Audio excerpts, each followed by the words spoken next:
ایک بات بنیادی طور پہ سمجھ لیں کہ کسی حدیث میں اس بات کا تعین نہیں ہوا کہ اللہ کے رسول صلی اللہ علیہ وسلم نے فرمایا ہو کہ اتنے میل یا اتنے کلومیٹر ہو تو پھر ہی تم نے مسافر والی نماز پڑھنی ہے۔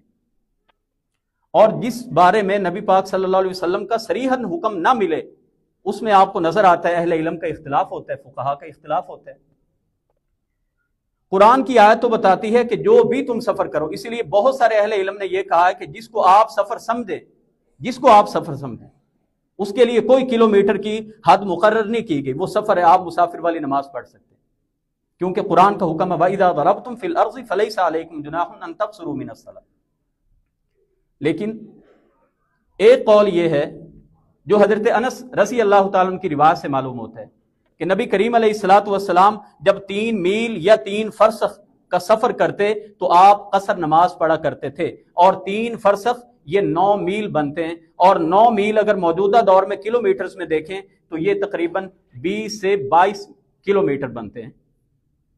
بعض نے کہا 18 کلومیٹر بنتے ہیں، بعض کہتے ہیں 22 کلومیٹر بنتے ہیں۔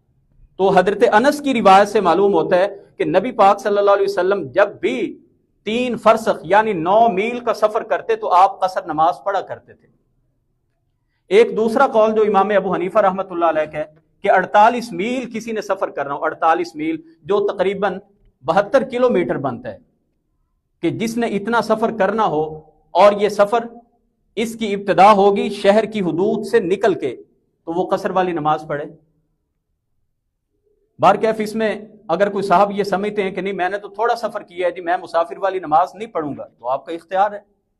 اللہ کے رسول صلی اللہ علیہ وسلم نے فرمایا تھا دع ما یریبک الی ما لا یریبک،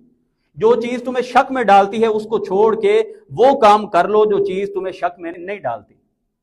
ایک چیز پہ اگر آپ مطمئن نہیں ہیں تو آپ پوری نماز پڑھ لیں، اگر آپ سمجھتے ہیں کہ نہیں یہ سفر کم ہے یہاں پہ مسافر والی نماز نہیں بنتی تو آپ مکمل نماز پڑھ لیجیے۔